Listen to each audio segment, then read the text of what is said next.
ambil tegak lurus gitu, baru ditutup hanya kurang lebih dari sisi. Nah, ditutupnya hanya kurang lebih 4 calon perakaran atau mata tunas. Begini contohnya, posisi tegak lurus. Nah, sedangkan yang 4 titik 1 2 3 4 ini keluar. Jadi yang ke dalam itu cukup 4 atau sampai 5. Assalamualaikum warahmatullahi wabarakatuh. Halo sahabat tani, jumpa lagi bersama saya PP Bertani Bahagia Channel.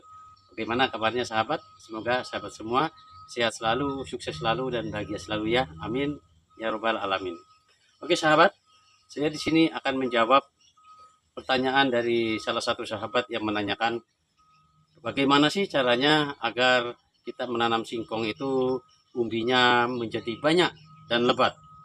Di sini mungkin saya akan menjawab dari pengalaman-pengalaman saya yang sudah saya lakukan terhadap tanaman singkong yang saya tanam. Selama saya menanam singkong sahabat, banyak metode yang saya lakukan. Di situ saya juga banyak mengambil ilmu dari petani-petani senior yang berkonten begitu ya. Ada dengan cara yang namanya diruncingi, ada yang dengan cara itu dibuat cuak-cuak. Nah ini sini sudah saya siapkan, ini batang singkongnya dibuat cuak-cuak di bawah dari setiap tunas ini. Terus ada juga metode dipotong kurang lebih 1 jengkal, habis itu posisinya ditidurkan sampai sudah tumbuh tunas, baru nanti diuruk kembali. 3 cara itu sudah saya lakukan, dan cara yang menurut saya lebih baik dan lebih menghasilkan untuk ubinya lebih banyak. Bagaimana caranya tuh sahabat?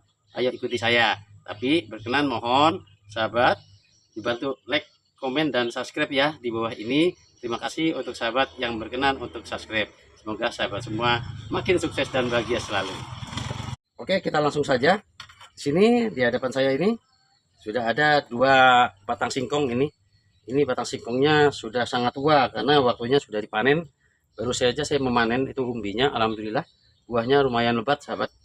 Nah, metode yang saya lakukan ini disimak yang baik-baik ya. Ini pengalaman saya. Tapi kalau untuk sahabat punya pengalaman lain terkait cara menyiapkan bibit untuk singkong agar berumbi lebat, bisa kita saling sharing pengalaman. Di sini juga saya sama-sama belajar ya, dan saya juga membuat video ini dari hasil pengalaman saya.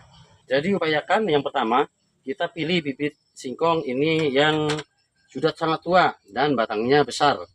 Samping itu kita lihat juga untuk dari jarak mata tunas ini atau bekas pelepah dari daun singkongnya ini yang jaraknya berdekatan, ini sangat dekat ini. Nah, terus yang kedua, biasanya saya mencoba menggunakan pakai parang. Saya runcingi, saya luka-lukain. Rupanya kalau kita memotong dari calon bibit dari batang singkong ini dengan menggunakan parang itu kurang efektif karena dapat mengganggu atau lecetnya atau cacatnya dari posisi kulit utama yang akan nanti menjadi akar begitu. Nah, di sini saya sudah pelajari dan saya sudah lakukan. Saya melakukan pemotongan menggunakan gergaji. Ini contohnya, kita lakukan pemotongan, ambil yang posisinya ini pas ada di bawahnya bekas batangnya daun singkong ya, atau di posisi yang akan menjadi tunas. Kita potong dulu yang rata.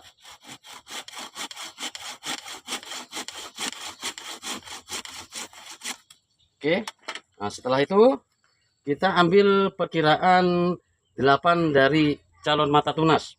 Ini saya hitung 1, 2 di sini, 3, 4, 5, 6, 7, 8. Jadi akan saya ambil 8 sampai dengan 9 ya. Karena ini saking rapatnya. Sekarang saya ambil 9 saja. Oke. Bisa 8, bisa 9. Ini saya sekitar memberi contoh dari hasil pengalaman saya. Ini sudah seperti ini contohnya. Nah nanti kalau sudah terpotong rapi seperti ini, kita tanam separuh yang imbang ya, dari posisi yang akan kita masukkan ke dalam tanah dengan posisi yang akan kita taruh di atas. Untuk proses tumbuhnya kita bikin seimbang. Nanti akan kita masukkan, kalau saya nanti akan saya pendam ke dalam tanah sebanyak 1, 2, 3, 4 mata tunas, atau bisa jadi sampai 5 mata tunas, tergantung selera daripada sahabat nanti ya. Karena untuk memperbanyak umbinya, yang pertama nanti akan keluar akar-akar dari sekitar putarannya ini. Nah, dari kulit-kulit ini di sekelilingnya akan keluar akar banyak di sini. Selanjutnya akan keluar juga dari sini, dan akan juga keluar dari sini bawahnya. Nah, bawahnya mata tunas akan keluar juga dari sini, bahkan dari sini. Nah, itu bisa dibayangkan ya sahabat, kalau sudah ini nanti kita tanam keluar dari bermacam sudut ini, posisi ini, nanti insya Allah umbinya akan menjadi banyak. Penanaman juga jangan dilakukan dengan cara miring, lakukan tegak saja. Supaya apa? Supaya nanti perakarannya itu dia seimbang keluarnya. Begitu. Kalau dipasang miring seperti ini, kasihan untuk akar yang posisinya di atas ini, calon akar maksudnya, nanti dia akan kekurangan daripada unsur hara, khususnya yang dipendam oleh tanah. Bisa dibayangkan, tanah dinumpuk di atas ini, jadi akarnya nanti akan ke atas ya, bukan mengarah kepada samping-samping, bahkan ke bawah, untuk mencari unsur hara di dalam tanah itu maksudnya. Nah, sedangkan nanti sisakan kurang lebih 1, 2, 3, 4 tunas di atasnya. Nah, ini contoh pertama. Berikutnya, sebelum sahabat melakukan penanaman, terlebih dahulu untuk menghindari terjadinya posisi terbalik waktu menanam ya. Karena kalau kita sudah menyiapkan bibit yang banyak, nanti khawatirnya terbalik. Terbalik ini apakah bisa tumbuh? Tetap bisa tumbuh. Namun demikian, itulah salah satu faktor penyebab tidak maksimalnya perakaran dalam membesarkan umbinya nanti.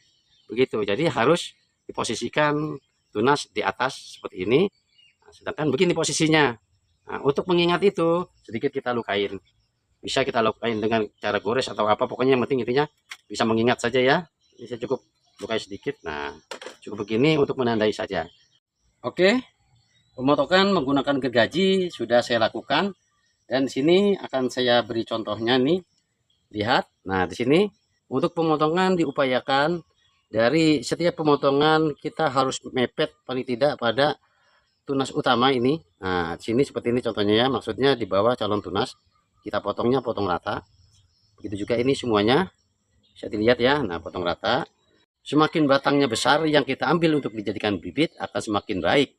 Karena apa? Dengan diameter, nah, diameter putarannya ini, dia akan semakin banyak mengeluarkan akar dengan diameter yang lebih besar dibandingkan dengan diameter yang kecil seperti ini. Begitu maksudnya. Nah, selanjutnya, dalam kita memilih bibit, jangan kita ambil yang terlalu tua. Dalam arti terlalu tua itu pas posisi sisanya kita melakukan pemanenan. Ini contohnya, yang dekat daripada bonggol bawah, dari yang pernah kita tancap, ini jangan kita gunakan kembali. Paling tidak kita ambil 1 jengkal dari pokok utama.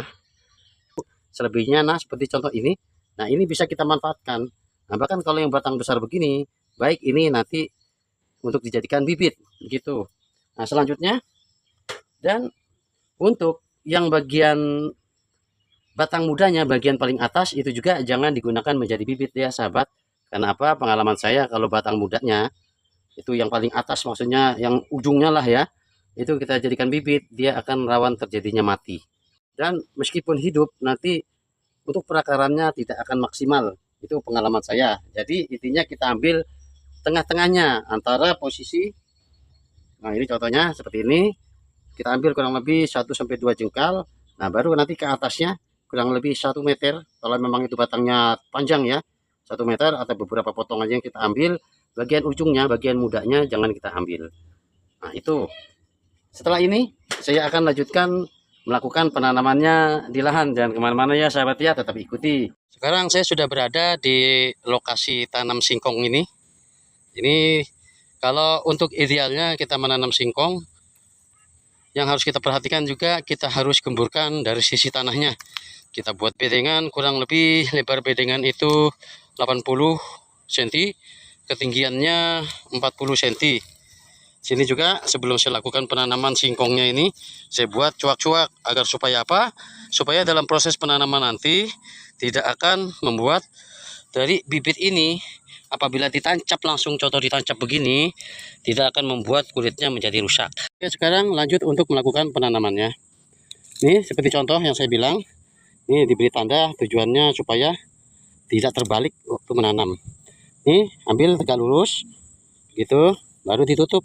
Ditutup hanya kurang lebih dari sisi, nah ditutupnya hanya kurang lebih 4 calon perakaran atau mata tunas. Begini contohnya, posisi tegak lurus. Nah, Nah, sedangkan yang 4 titik 1, 2, 3, 4 ini keluar. Jadi yang ke dalam itu cukup 4 atau sampai 5. Begitu, begini juga. Ini ambil posisi lurus, baru kita uruk kanan kirinya. Kita uruk kanan kirinya. Ini ya, setelah seperti ini, nanti setelah tumbuh tunas-tunasnya, setelah tunas mulai tinggi, bisa kita lakukan pengurukan tambahan kalau memang sahabat ingin membuat tanaman singkong ini makin banyak untuk calon perakaran dan untuk calon umbinya, begitu. Oke, saya akan melanjutkan melakukan penanaman sampai kurang lebih ini bedengan panjangnya 30 meter.